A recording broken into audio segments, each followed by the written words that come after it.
Bienvenidos a Liderando el Camino con Jesús. Le habla el hermano José Díaz y nos encontramos nuevamente con la doctora Cristina Pinto y le vamos a estar expresando un tema muy importante que queremos compartir con todos nuestros oyentes, y es los falsos profetas y el poder latente del alma. Y vamos a estar estudiando acerca del libro que va a ser nuestra guía en toda nuestra vida cristiana práctica, en su entorno completo. Así que déjenme señalar que siempre que un pastor se para frente al púlpito, él está bajo el mandato y bajo la orden divina de traer la fiel exposición de la Escritura. Y esto fue la exhortación que Pablo le dio al joven Timoteo cuando le dice en segunda de Timoteo capítulo 4 del 1 al 2 que te encarezco delante de Dios y del Señor Jesucristo que prediques la palabra, que instes a tiempo y fuera de tiempo, redarguye, reprende, exhorta con toda paciencia y doctrina. Y este mandato o orden de parte del apóstol Pablo sigue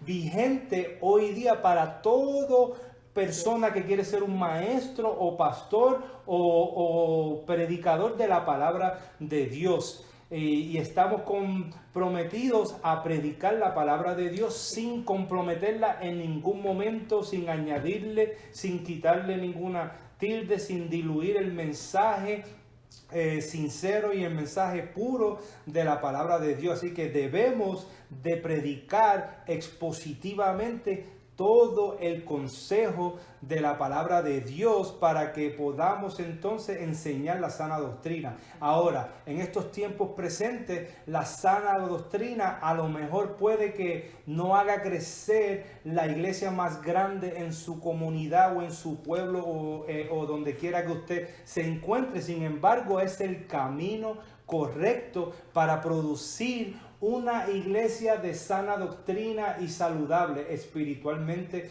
hablando. Si nos vamos a segunda de Pedro, capítulo número 1, al final, esos últimos 3 versículos del 19 al 21, la palabra dice que tenemos también la palabra profética más segura, a la cual hacéis bien en estar atentos como a una antorcha que alumbra en lugar oscuro, hasta que el día esclarezca y el lucero de la mañana salga en vuestros corazones. Entendiendo primero esto, que ninguna, y está hablando aquí de algo absoluto, ninguna profecía de la Escritura es de interpretación privada, porque nunca la profecía fue traída por voluntad humana, sino por los santos hombres de Dios que hablaron siendo inspirados por el Espíritu Santo. Y en este pasaje vemos que el apóstol Pedro, quien vio a Jesucristo en su estado glorificado, explica que la palabra de Dios, aquí que la Biblia, es la palabra profética más segura que podemos encontrar en nuestra generación y en todas las generaciones que han existido y en toda la humanidad. Es la Biblia la palabra que nosotros podemos confiar, y no existe otro libro en el mundo que se compare y que sea tan relevante en todas las generaciones como la palabra de Dios. Así que vamos entonces a desglosar este versículo, estos 3 versículos aquí, y podemos comenzar hablando del primer punto que dice que nunca fue traída por la voluntad propia. ¿Qué nos puede decir, doctora Pinto, acerca de ese primer punto? Se habla de la palabra inspiración, se habla de aliento. El aliento, pues como nosotros lo ocupamos, ¿verdad? Procede del centro. Es insuflar, es soplar. Y eso es la palabra, la inspiración. O sea, no, digamos, cuando uno hace un poema, ¿de dónde le nace? Del dolor, de la alegría, de alguna motivación. Pero la palabra nace de la motivación de Dios, es parte de Él, o sea, es parte integrante de Él. Tanto así que la palabra es creativa. Y no solo creativa, es, dijéramos, si fuera humana, dijéramos genetiva, pero crea vida, vida. El profeta dice que es como la lluvia que riega y hace producir, y su palabra nunca queda vacía. De manera que si es una inspiración, es el aliento de Dios que produce vida. La palabra desde Génesis hasta la mente Apocalipsis es palabra autoritativa, que tiene el poder, y no solo eso, es fiel. O sea, está respaldada, todos los cielos la respaldan. O sea, el honor de Dios está empeñado en su palabra, porque es su palabra de honor. Los hombres dicen que tienen palabra de honor, pero imagínense ahora el honor de Dios. La palabra en realidad no vino porque salió del corazón del ser humano o de los profetas porque quisieron hablar cosas acerca de Dios, sino que fue Dios mismo que les sopló, les dijo a través del Espíritu Santo, y ellos lo que hicieron que registraron, pero fieles, la palabra que era dada. Porque muchos de ellos profetizaron sin entender. O sea, porque el Espíritu era el que hablaba. En algunas dice que la palabra es inspirada por el Espíritu Santo, y en Apocalipsis dice que el espíritu de la profecía es Cristo. O sea, hay un centro ahí. De manera que la palabra, los profetas hablaron porque era una inspiración, pero no era su propia inspiración, porque muchas cosas ni siquiera vieron el cumplimiento y ni siquiera entendieron los tiempos. Porque, ¿qué es la profecía? Es al futuro. Porque cuando ya la profecía se cumple, ya es historia. Entonces ellos profetizaron. Por ejemplo, dice que Abraham, por la palabra de Dios, salió sin saber a dónde iba. Pero él iba en ese acto de fe, pero iba demarcando la verdad de Dios. O sea, nunca regresa vacía la palabra de Dios. También la inspiración, este tipo de lenguaje, es el mismo que se utiliza en Segunda de Timoteo 3:16, que dice: toda la escritura es inspirada por Dios y es útil para enseñar, para redarguir, para corregir y para instruir en justicia. Ahora, también debemos de mencionar que al igual que hay sana doctrina, también existe lo opuesto, que es la falsa doctrina, los falsos maestros. Y Primera de Timoteo 4:1 dice: pero el Espíritu dice claramente que en los postreros tiempos algunos apostatarán de la fe, escuchando a espíritus engañadores y a doctrinas de demonios. O la apostatarán es la apostasía de la fe. La palabra dice que la fe viene por el oír, y el oír la palabra de Dios. Y hasta esto nos lleva hasta Primera de Juan, que ahora me acuerdo. Dice que en el principio era el verbo, y el verbo era con Dios, y el verbo era Dios. La palabra era Él. Ahí podemos ver que algunos, dice aquí, apostatarán la fe. Quiere decir que van a renunciar. Es que para que sea apostasía, tiene que nacer de lo bueno. Es algo bueno que se va transformando. Por ejemplo, el diablo fue hecho malo de ninguna manera. Fue inmaculadamente santo. Pero sin embargo, como dice la Escritura: ¿cómo caíste del cielo, oh lucero, hijo de la mañana? Cortado fuiste tú por tierra. Cuando él fue hecho, fue en una perfección, pero Dios no lo transformó en demonio. Las circunstancias, sino que de él nació. Tú que decías en tu corazón, era en el corazón de, o sea, lo bueno se transformó en malo. Entonces, la apostasía es necesario que nazcan dentro de nosotros mismos. Hay gente que fueron bien encaminados, pero en el transcurrir del tiempo sufren ese cambio. que permiten ese cambio, porque la realidad es que la verdad no necesita defensores, pero se necesita mantener, porque Pablo dice, he guardado la fe, y eso lo menciona él como un logro, porque guardar la fe necesita sacrificios. Pablo dice que fue perseguido, apedreado de esto y eso, pero a pesar de todo eso, él puede decir valientemente, he guardado la fe. Y guardar la fe es guardar la palabra. Claro, porque la palabra es nuestra fuente de fe. Y ahí es que entra también que dice, escuchando espíritus engañadores y a doctrina de demonios. ¿Cómo se puede oír la doctrina de demonios? Si pudiéramos nosotros identificar los espíritus que andan por ahí, pero no, vienen manifestados en falsos maestros, en falsos apóstoles, que mezclan la verdad con la mentira. Cuando una verdad es al 95%, y si tiene 5 de mentira, o aunque sea una línea de mentira, ya deja de llamarse verdad. Claro, y la apostasía no es que venga del exterior, a veces nace de los mismos movimientos. Alguien que está molesto, alguien que se siente, alguien le calienta su cabeza y le guía. Porque no está en acuerdo a la enseñanza de que están ahora mismo recibiendo. Porque la palabra es dura. ¿Se recuerda usted, Dani, que los mismos apóstoles le dijeron a Jesús, dura es esta palabra?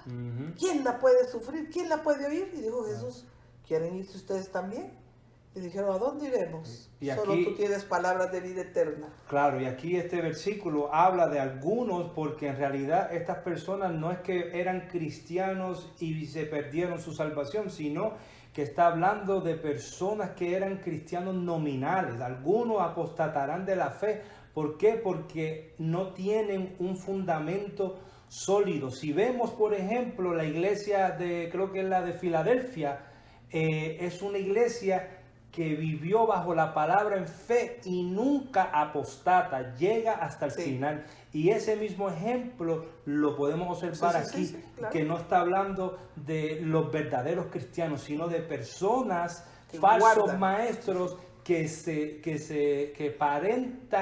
aparentan ser cristianos, pero no lo son. Piedad y todas las demás cosas. Claro. ¿Y por qué ocurrirá esto? Bueno, segunda de Timoteo 4, 3 al 4 nos dice, porque vendrán tiempo cuando no sufrirán la sana doctrina. O sea, van a haber tiempos que va a haber pastores, van a haber iglesias que se levanten a predicar la sana doctrina, pero no es porque haya falta sana doctrina, sino que teniendo comezón de oír, se amontonarán maestros conforme a sus propias concupiscencias y apartarán de la verdad el oído y se volverán a las fábulas. Me permite, Dani, han dejado los verdaderos ministerios como la evangelización por ministerios que no tienen ni raíz, ni rama, ni razón de ser. Por ejemplo, ministerio de motos, ahí salen todas del club de motos. Dígame, ministerio de tatús, ministerio de singles, de divorciados, ministerio de ir al mar, de hacer tantas cosas que no tienen ninguna profundidad y que la gente, pero que sí se acomoda al placer, al deseo de la gente.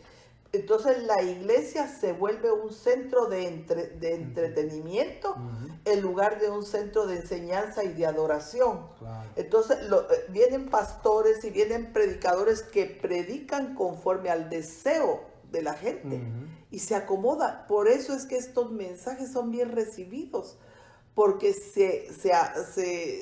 como le dijera, van de acuerdo a los deseos de la carne. De la carne, apelan el corazón a las emociones. Exacto. Y es lo que le gusta al ser humano. Exacto. Que le diga que todo le va a ir bien y que nada. Son mensajes almáticos y racionales. Porque la realidad es que la fe no es racional. La fe cree, espera, le da el crédito a Dios. No es ver para creer, sino es creer para ver. Claro. Ajá. Entonces, en algunos casos hay emociones o señales mentirosas. ¿Cuáles son las características o el modus operandi de estos falsos maestros y estos falsos pastores que están en la iglesia ahora mismo? Bueno, segunda de Pedro 2, del 1 al 3, nos da una lista para nosotros, para la iglesia, saber y entender y tener bien en claro cómo... es el modus operandi claro, de ellos. cómo saber quiénes son los falsos profetas. Y leemos que dice, pero hubo también falsos profetas entre el pueblo. En el pasado hubieron falsos profetas, como habrá entre vosotros falsos maestros ahora en el presente, dice Pedro, que introducirán encubiertamente herejías destructoras. Y este es la primera característica que podemos ver de un falso maestro, que va a introducir encubiertamente herejías. Esa es la clave. No va a ser algo que ellos van a decir honestamente y van a decir yo tengo una iglesia, pero en realidad no creo en Jesucristo, sino que van a estar vestidos de ovejas, pero en realidad son lobos rapaces. Sí. Todos estos nuevos movimientos que de veras lo llenan de asombro a uno, porque llenan por miles sus iglesias, y hay un movimiento de ganancia, y incluso muchos de ellos están bajo la mira del gobierno de ver, porque tienen casas de 20, 30 millones, jets privados, y en realidad es una contraposición de lo que es el ministerio, porque o sería que Jesús se equivocó cuando dijo que el Hijo del Hombre no tenía ni dónde recostar la cabeza. O sea, el dueño de la vida, el autor de la vida, el dueño de todo lo creado, por él y para él fueron hechas todas las cosas. Y sin embargo, vemos que él nos llevó a una enseñanza práctica. No es que el cristiano viva en pobreza, porque eso no tenemos un Dios sádico para eso, pero si llegáramos a eso, testimonio tenemos de los verdaderos. Hablábamos que los apóstoles, la mayoría sufrió martirio, pero nosotros en el lenguaje misionero cristiano no decimos martirio, decimos glorificación, porque es una gloria sufrir por Cristo, porque dice, hay una promesa de los predicadores al decir que nos sentaremos en tronos, reinaremos. No, la Escritura dice que a los que sufrieron con Cristo, los que sufrieron con Él, se les dará que reinen con Él. Claro. Y eso es justo. Sí. Yo digo, muchos estaremos delante del trono y otros estarán sentados en el trono. Claro. Porque Dios es justo y siempre no pasa por alto las buenas obras, el trabajo que hacen sus siervos. Sí. Y yo creo que el compromiso de un verdadero ministro de Dios, ante todo, ser fiel a su llamado, entregando la palabra de verdad. Predicando todo el consejo de la palabra de Dios. La sana doctrina. La sana doctrina, claro. Entonces, y aquí, en esta primera característica, dice al final que introducirán encubiertamente herejías destructoras. ¿Qué quiere decir? Que son herejías que lamentablemente, mi amado oyente, van a producir muerte, y no es muerte física, sino muerte eterna. Sí. Y si seguimos leyendo, dice, y aún negarán al Señor que los rescató. Y este concepto que trae Pedro aquí es interesante, porque si lo miramos en el contexto cultural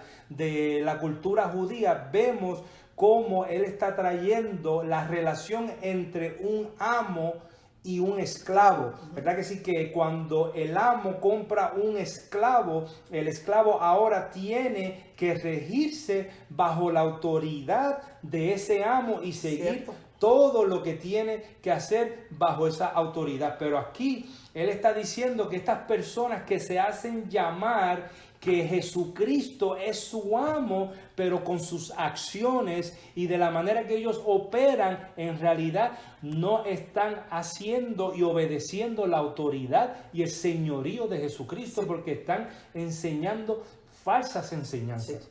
Porque los siervos dicen que la sierva mira la mano de su señora, o sea, está atenta. No solo a la dádiva de su señora, pero también a las órdenes. Claro. Entonces, es injusto que miremos a la mano que nos da la dádiva cuando no estamos atentos a la voz de la orden. Claro. Sí, que no es así directamente que vamos a ver estos falsos profetas que van a decir, yo niego completamente a Jesucristo. Se sirven a sí mismos y de lo mejor. El libro de Ezequiel habla de los falsos pastores que no curan la perniquebrada. Uh-huh. A la que está enferma la desechan y se comen y rapan, trasquilan hasta dejar peladitas las ovejas. Y si seguimos leyendo, dice, atrayendo sobre sí mismo destrucción repentina. So, lo que viene es destrucción para estos falsos maestros y falsos pastores. Y muchos seguirán sus disoluciones por causa de los cuales el camino de la verdad será blasfemado. Jesucristo dijo, yo soy el camino, la verdad y la vida. Nadie viene al Padre si no es por mí. Cristo es el único camino hacia el Padre. Pero muchas iglesias, muchas religiones están enseñando hoy en día que todos los caminos llegan hacia Dios. Y eso es algo incorrecto, porque no es así. El mismo Jesucristo lo dijo, que Él es el único camino. Y esa es la diferencia entre el cristianismo y cuando lo comparamos con las otras religiones. Es solamente un solo camino. Y si seguimos leyendo aquí, dice, y por avaricia harán mercadería de vosotros con palabras fingidas. Sobre los tales ya de largo tiempo la condenación no se tarda y su perdición no se duerme. ¿Qué podemos decir acerca de eso? Imagínese, el asiento de Dios está puesto sobre misericordia y justicia. Y el que con ley peca, con ley será juzgado. Porque en estas personas, algo que no se puede dejar de ver es que no son ignorantes, sino son conocedores de la verdad. Entonces es doble causa. Por ejemplo, cuando se juzga a un reo, si la ofensa fue inesperada, se dio en ese momento, es un atenuante. Pero si fue premeditada, hay alevosía y ventaja. Y el engaño tiene eso. El engaño es un cuidado de aparentar, de presentar el engaño como que fuera una realidad, que fuera una verdad. Entonces, sobre ellos ya hay una maldición, claro, definitivamente, y un castigo. Yo siento, personalmente para mí, un castigo sería ver en los ojos del Señor la reprobación, de ver que me mira con una desaprobación. Claro, sí, sí. A más del infierno y de las demás cosas, para mí sería una gran tristeza ver la desaprobación del Señor. Estas personas no se cansan, pero a la vez están haciendo, mire, cuánto periódico amarillista hace burla del Evangelio. Nos dice Pablo que él no se avergüenza del Evangelio porque es poder de Dios, pero vaya a las columnas amarillistas, se burlan porque estas personas hacen posible que el Evangelio sea pisoteado, sea avergonzado por causa de ellos. Y recuérdense que son la causa de que aún el Espíritu Santo sea blasfemado cuando suplantan, o sea, fingen el poder del Espíritu Santo para hacer todas esas artimañas de error. Y por eso mismo hay que tener mucho cuidado, porque el propio Jesucristo dijo que muchos vendrán en mi nombre, ¿verdad? Diciendo, Señor, Señor, en tu nombre hicimos milagros, en tu nombre sacamos demonios, en tu nombre hicimos prodigios. Sí. Pero yo les diré, alejados de mí, hacedores de maldad. No los No conozco. los conocí. Para ellos, los falsos profetas, ellos creen que conocen a Jesús, pero Jesucristo les dirá, nunca escuché de ustedes. Y ese es el peligro y que trae los falsos profetas, porque no solamente ellos se van a ir a la muerte eterna, pero también van a llevar a muchos que, mira, ponen el oído a esas falsas enseñanzas y van a ser, como dice, mercadería en los últimos tiempos del alma. Y eso lo encontramos en Apocalipsis 18, del 12 al 13, que dice, comenzando en el 12, mercadería de oro, de plata, de piedras preciosas, de perlas, de lino fino, de púrpura, de seda, de escarlata, de todo madero olorosa, de todo objeto de marfil, de todo objeto de madera preciosa, de cobre, de hierro y de mármol y canela, especies aromáticas, incienso, mirra, olíbano, vino, aceite, flor de harina, trigo, bestias, ovejas, caballos, carros, esclavos y hasta almas de hombres. Y cuando y de ahí es que viene el tema y el punto que queremos también tocar hoy, es conforme al alma, el poder latente del alma. ¿Qué podemos decir? ¿Qué nos puede añadir en cuanto a la mercadería de las almas de los hombres? Es bien curioso en estos tiempos. Usted va a ver, todo es, hay que llevarlo al psicólogo, una terapia. Y siempre el asunto y la pregunta que flota es, ¿el hombre es tricotómano o dicotómano? Uh-huh. Las dos respuestas son correctas. El hombre sin Cristo es dicotómano, porque es alma y cuerpo. Uh-huh. El cristiano que nace de nuevo vuelve a recibir espíritu de vida. Uh-huh.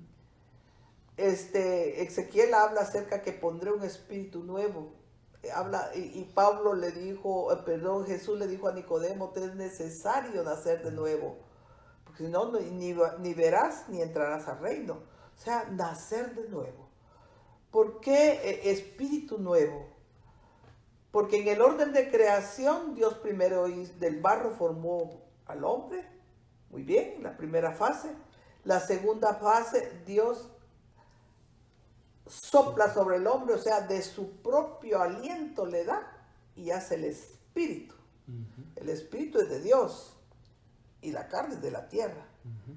Pero al crear estos dos, dice que se produce el alma. Vino a ser alma viviente. Por eso es que Pablo dice que hay personas carnales y personas espirituales. Si mi alma tiende más para lo de arriba, es espiritual, y si tiende más de abajo, pues soy carnal, ¿verdad? Uh-huh. El buey no le pueden pedir que adore a Dios. Él mira el pasto, eso es lo que quiere, es lo que mira, eso es lo que quiere. Pero el hombre que es espiritual busca las cosas de arriba, ¿verdad? Busca las cosas de arriba. Muy bien, ¿qué pasó en el huerto? ¿Cuál fue el gran engaño? Dios ya había dicho y había puesto la ley de que el día que comieres, morirás. Entonces, hubo la cesación del espíritu. Murió el hombre espiritualmente para Dios, quedó separado. El hombre era dicotómano. Queda alma y cuerpo. Muchos dicen que Dios le quitó el hombre en su creación perfecta que Dios hizo. Era un hombre un superhombre. Todo lo que miramos que hizo Adán lo tenían que hacer por lo menos 50, 100 hombres. Uh-huh. Y lo hacía él solo. Claro. Y todavía había poder en él que él no hizo, que no lo logró hacer porque no dio tiempo que él demostrara todo aquello que Dios le dio autoridad sobre cielos, mar y tierra. Todo uh-huh. Lo gobernaba. O sea, había autoridad, había mandato, podía hacerlo. El hombre no logró, Adán, explorar todas sus capacidades. Y queda la pregunta, ¿anuló Dios ese poder, esa autoridad en el hombre? No. Y tenemos base bíblica para decir esto. Dice la Escritura que los dones y el llamamiento no son, Dios no los quita, sino que irrevocables son los dones y el llamamiento. O sea, lo que Dios te da no lo quita. Pero lo que hizo Dios fue esconderlo en el mismo hombre. Y se manifestó estos poderes en el hombre perfecto. Jesucristo en carne, el encarnado, lo presenta. Por eso es que en Cristo vemos unas manifestaciones de Dios fuertes. Porque Cristo no, durante sus 33 años y medio en la tierra, operó bajo la unción del Espíritu Santo.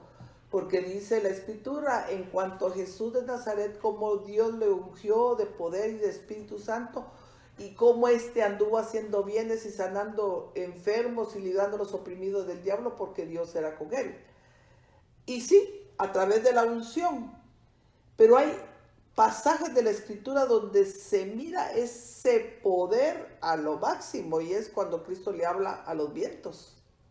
Nunca un hombre, ¿qué hombre es este? Dijeron los discípulos, que aún los vientos y la mar le obedecen. Era el poder del alma dentro de él. Por ejemplo, en la transfiguración, no es que la transfiguración le cayó y se vio toda, como dice Pedro, y vimos su magnífica gloria. Era un hombre demostrando gloria interior. Era intrínseco dentro de él. Y luego vemos diciéndole a Lázaro, ven fuera, un hombre con 4 días de muerto. Entonces, había un poder sobrenatural, el poder del alma, el poder del ungido, porque en él operaba la unción en todo su ser. Todo su ser estaba bajo esa capacidad. El hombre ha perdido esa capacidad. ¿Por qué religiones como el taoísmo, el budismo y otras religiones que exploran la capacidad del alma, el poder mental? Hay tantas ciencias como la telequinesis, la levitación, la transmigración, de que la gente se mueve del lugar, que levitan y tantas cosas así, el poder del alma. Y ese es el poder que el diablo necesita usar del ser humano. En los tiempos por venir va a haber manifestaciones tremendas, porque ya hay un movimiento de ángeles buenos y de ángeles malos. ¿Por qué? Porque hay mucho, estamos viviendo, aún sin afirmarlo así, pero estamos en los principios de los postreros tiempos. Ya se están viendo las profecías claramente del tiempo del fin. El tiempo del fin, ya estamos en esos comienzos y va a haber mucho movimiento sobrenatural. De manera que el poder del alma, los hombres, el diablo quiere adquirirlo. ¿Por qué? Porque el diablo es un ser espiritual, no es almático. El hombre, a diferencia de los seres espirituales, tiene carne y tiene alma. Y ellos son espíritus. Y ya el poder mental que está escondido en el hombre, él quiere sacarlo para usarlo como una llave de trabajo, una herramienta de trabajo. Para la maldad. Para la maldad. Claro. Por eso es que se va a comerciar con almas de hombres. Por eso es claro. ¿Y qué reside en el alma? Hermano, ahí está la inteligencia. Hay inteligencia perversa. Hay, miren todos los adelantos, la ciencia dice que la maldad y la ciencia se multiplicará, porque la ciencia da unas poquitas cosas provechosas, pero la mayoría son destructivas. O sea que el hombre, a través del poder latente del alma, camina a la destrucción, pero también tenemos que hacer un paréntesis en esto, que también en la iglesia se usa poder del alma. Y le llaman poder del Espíritu Santo. Lo que Juan 6:3 dice, lo que es del Espíritu es del Espíritu. Y hay personas que usan el poder del alma, porque esto produce sensaciones paranormales, cosas y la gente se vuelve adicta a esas sensaciones, pero están fuera de contexto, están fuera de la doctrina verdadera, porque lo que es del espíritu, espíritu es, y por eso es que podemos ver gente mala con dones, con dones espirituales, porque es una simulación de la verdad, es la otra cara de la moneda, es una falsificación. Pero estas personas están sinceramente engañadas porque vino alguien, le puso las manos, le tiró un manto y le dijo, te doy, y en esa forma de engaño empiezan a experimentar y Satanás corre.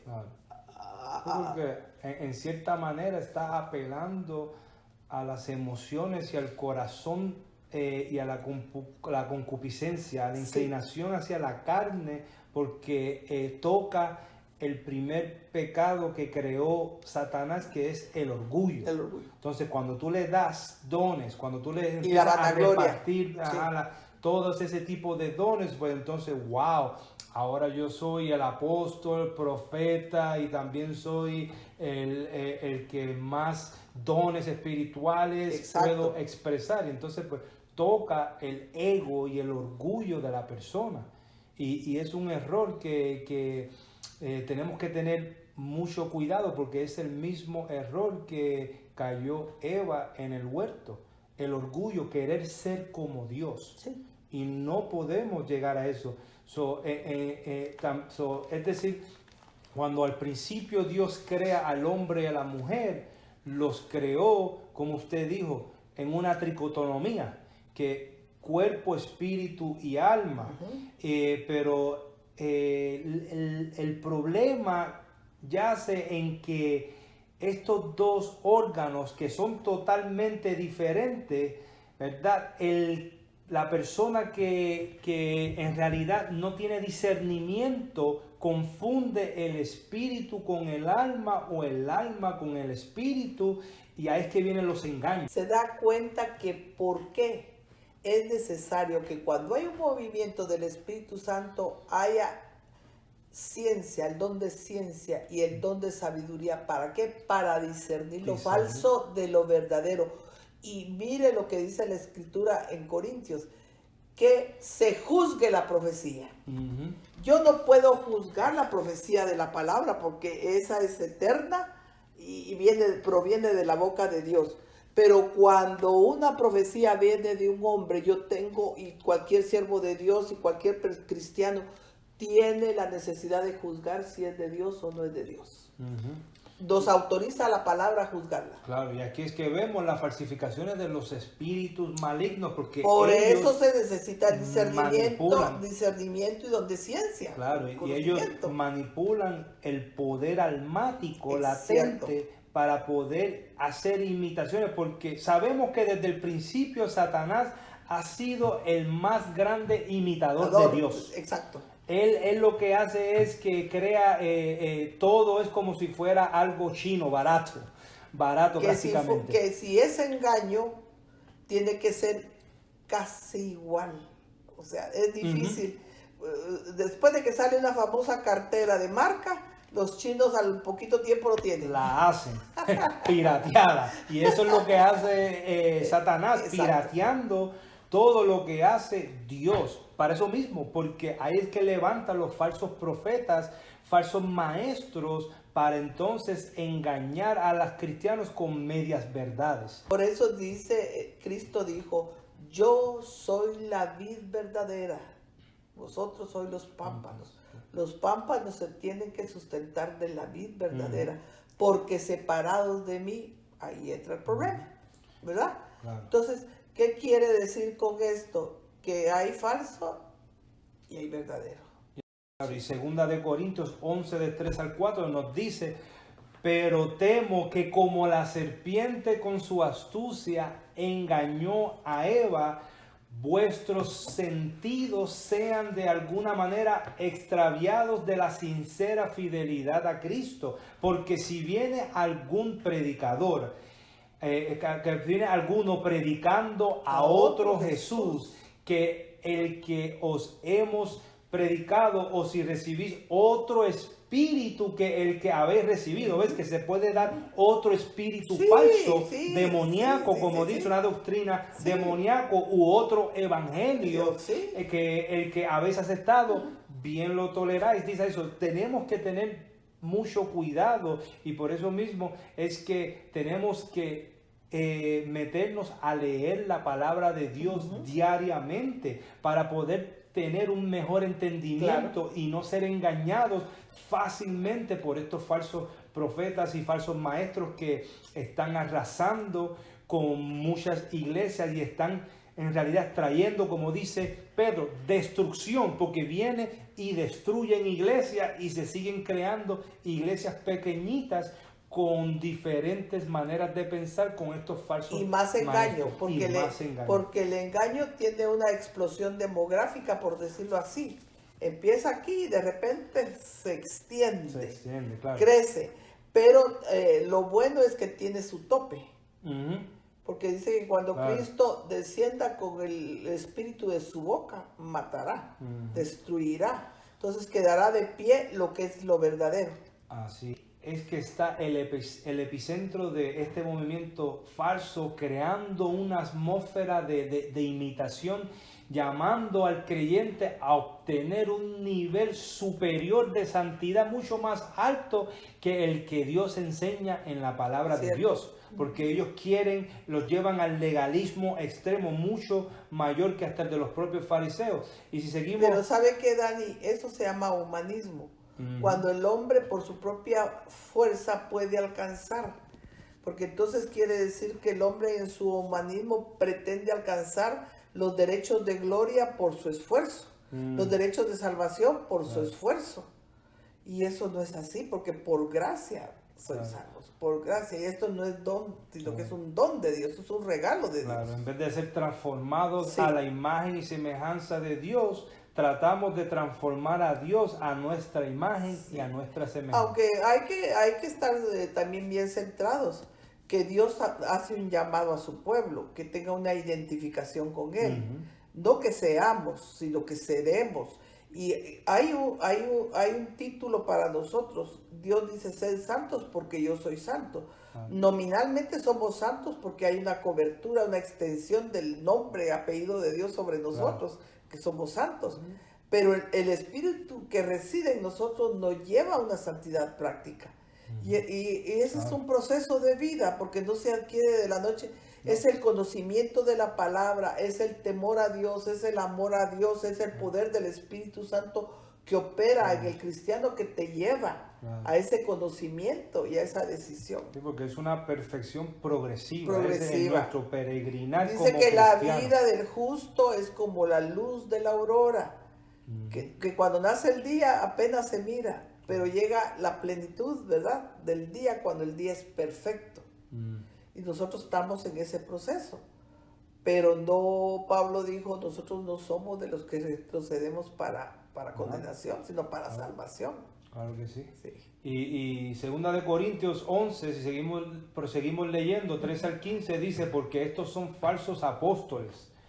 Son obreros fraudulentos que se disfrazan como apóstoles de Cristo. Ellos no van a venir diciendo que son apóstoles o son en realidad amigos de Satanás o que son demonios. No, sino ellos van a venir diciendo que son en realidad apóstoles de Cristo. Y no es maravilla porque el mismo Satanás dice, se disfraza como ángel de luz. Así que no es extraño si también sus ministros se disfrazan como ministros de justicia, cuyo fin será conforme a sus obras. Lo que siembran estos falsos maestros, esos mismos segarán, y es la muerte eterna. Así que, ¿cuándo es el juicio de estos falsos profetas y cómo lo podemos ver que la Biblia habla de estos falsos profetas? El juicio lo vemos en 2 de Pedro. Si seguimos, volvemos a 2 de Pedro, capítulo número 2, los versículos del 4 al 14, y ahí podemos ver que Dios dice, porque si Dios no perdonó a los ángeles que pecaron, sino que arrojándolos al infierno los entregó a prisiones de oscuridad para ser reservados al juicio. Y si no perdonó tampoco al mundo antiguo, sino que guardó a Noé, pregonero de justicia, con otras 7 personas, trayendo el diluvio sobre el mundo de los impíos. Y si condenó por destrucción a las ciudades de Sodoma y Gomorra, reduciéndolas a cenizas y poniéndolas de ejemplo a los que habían de vivir impíamente, y libró al justo Lot, abrumado por la nefanda conducta de los malvados, porque este justo que moraba entre ellos afligía cada día su alma justa, viendo y oyendo los hechos inicuos de ellos.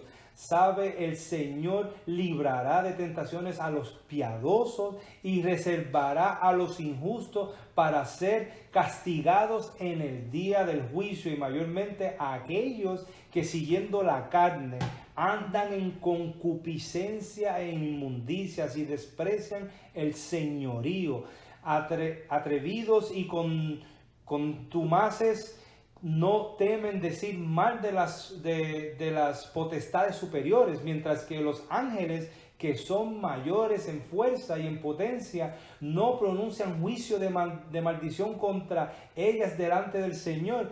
Pero esto, hablando mal de cosas que no entienden, como animales irracionales, nacidos para presa y destrucción, perecerán en su propia perdición, recibiendo el galardón de su injusticia, ya que tienen por delicia el gozar de deleites cada día. Estos son inmundicias y manchas, quienes aun mientras comen con vosotros se recrean en sus errores, teniendo los ojos llenos de adulterio, no se sacian de pecar, seducen a las almas inconstantes, tienen el corazón habitado a la codicia y son hijos de maldición. ¿Qué tal esta descripción y este juicio de estos falsos profetas? Dani, de veras, y digo yo, pero fíjese que usted mira esas grandes iglesias y se ven los errores enfrente, y es como que un velo les ha caído, que solo miran lo que les interesa, lo que quieren ver, y son selectivos y no miran los errores. Hay tanto error, como le digo yo, que salta a la vista. La gente no lo considera. Por eso mismo es que hay que tener mucho cuidado con estos falsos movimientos, y hay que estar bien atentos, porque se mezcla, está encubierta la falsa doctrina. Es una imitación, es una falsificación de la sana doctrina. Entonces, pues es difícil de discernirlo, pero por eso dice que tenemos que ir a la Escritura. Tenemos que estar orando sin cesar todos los días y pedir discernimiento de parte de Dios para que nos ayude a seguir hacia adelante. Y Eclesiastés también 13, si se acuerda, también habla de cómo las profetisas profetizaban falsamente. Ezequiel 13. Y cómo profetizaban falsamente, porque profetizaban de sus emociones, de su corazón, de su carne. O sea, profetizaban por cosas que ellas mismas se imaginaban y que deseaban en realidad que las otras gente lo hicieran, pero en realidad no era palabra de Dios que venía de parte de él. Eran sus propias imaginaciones o deseos, o cálculos. Porque también quiero decirle, para que haya vendedor tiene que haber comprador. Y la gente le gusta esa clase de morbo. Es como que consultaran a la bruja, ¿entiende? Van y consultan y piden. Claro, claro. Y entonces, pues, yo creo que podemos terminar con varias aplicaciones que podemos dar en cuanto a este tema de los falsos maestros y el poder latente del alma que es utilizado por el enemigo para traer milagros falsos, para hacer obras que se parecen al Espíritu Santo, pero no son movimientos falsos, y una de ellas, de las aplicaciones que debemos de entender, mi amigo oyente, es que tenemos como maestro y como predicador, como pastor, debemos de predicar expositivamente sin diluir la palabra de Dios. Tenemos la responsabilidad, es un mandato de parte de Dios que debemos de estudiar y tener temor al predicar la palabra de Dios. Hay que estar seguro y tener una convicción verdaderamente lo más profundo de nuestros corazones, que estamos predicando la verdad y la sana doctrina. Y también yo voy un poquito más allá. También, mire, los estudios son buenos, Sí. porque te ayudan, crean una metodología, que esto es como las gringolas de los caballos, que te guían, te guían para que tú no te salgas del camino con una mala interpretación o una herejía. Y por eso es tan importante estudiar y aprender cómo hacer una buena hermenéutica, una exégesis de cualquier tipo de pasaje. Pero yo iría un poquito más a decirle a los pastores que tienen sus congregaciones de años, que son como, no solo sus ovejas, sino como sus hijos, porque así viene siendo el pastor casi como un padre espiritual. Que sean celosos, cuidadosos, de no decirle a cualquiera bienvenido sin saber quién es. Hay que cuidar la grey del Señor, por la que Cristo pagó con su sangre, hay que cuidarla. Claro. Sí. Tienen una responsabilidad. Exacto. De predicar la sana doctrina y de cuidar las ovejas. Siempre que hay, digo yo, el neopentecostalismo trajo cosas buenas, pero trajo cosas que no están en orden.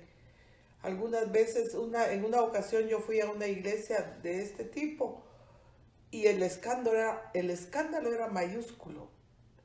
Y yo estuve quieta, observando todo, respetuosa. Y lo que me admiraba era no sentir opresión, no sentía opresión. Y en mi oración digo, Dios mío, ¿qué pasa aquí? ¿Son demonios? Y me dijo el Señor, no, es mala doctrina, mala enseñanza.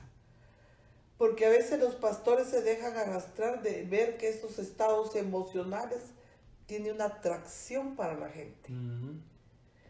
Le llaman mover de Dios cuando en realidad es un alboroto de emociones. Claro. Háganlo conforme a la Escritura. Ahí está Pablo con Corintios. Me imagino que Corintios tal vez pasaría por las mismas experiencias, por lo cual el apóstol llega y pone un orden. Y nosotros necesitamos vivir, no suprimir, no acotar, no acortar el mover de Dios. Pero sí, Pablo dice, hágase todo decentemente y en orden. Hay un orden de Dios. No se dejen llevar por las emociones. Hay hermanas que dicen, ay, a mí se me paran los pelos. O sea, ¿qué son cosas? A mí también, pero muchas cosas me ponen en esos estados. Entonces, eso no es una señal de Dios. Sí, una noticia. Lo que es del espíritu es del espíritu. Porque lo que es del alma, Satanás lo ocupa. Claro. Sí. Sí. Está buscando ese poder y usarlo. Claro. Y tener la confianza de la seguridad de la salvación. Amén. Es otro punto. Romanos 8:28 dice, y sabemos que los que aman a Dios, todas las cosas ayudan a bien. Esto a los que conforme a su propósito fueron llamados. Y después sigue en el pasaje y dice, a los que predestinó, a estos también llamó. Y a los que llamó, a estos también justificó. Y a los que justificó, a estos también glorificó. Todo el proceso desde antes de la creación de la eternidad, desde del preconocimiento, desde lo que predestinó, hasta que los llamó, que se les presentó el Evangelio, a estos los justificó a través de Jesucristo y también los llevó completamente a la vida eterna. El mismo grupo que comenzó es el mismo grupo que terminó. Dios es un Dios perfecto. Amén. Y Él no puede perder ni una sola oveja. So, si llamó a 100, va también a glorificar a 100. Y lo vemos en la parábola que Él mismo dice, como una de las ovejas se le va, se le extravía y Él deja a las 99 seguras, a lo mejor hambrientas, y va a buscar allá a la que se le extravió. Y no tan solo eso, lo más interesante es que la busca y se la pone en sus hombros y la trae de regreso. Así que no somos ni nosotros los que regresamos, es todo lo hace el Señor. Dios. Y Él comienza con Él y finaliza con Él. Comienza con Él y va a finalizar con Él. Así Por que, eso se llama el Alfa y el Omega. Claro, el principio y el fin. Él no va a decir, mira, ok, 97 ovejas, 98, 99 y ahí va José Díaz. Se fue para el mundo, pues vamos a dejarlo porque no tengo tiempo, me quedo con las 99. No, yo le doy gloria a Dios que yo estoy en esa, yo cumplo con ese 100%. ¿Por qué? Porque Él se satisface con perfección solamente con las 100. Así que espero que le haya gustado este mensaje. Le damos muchas gracias a la doctora Pinto por habernos acompañado en esta tarde.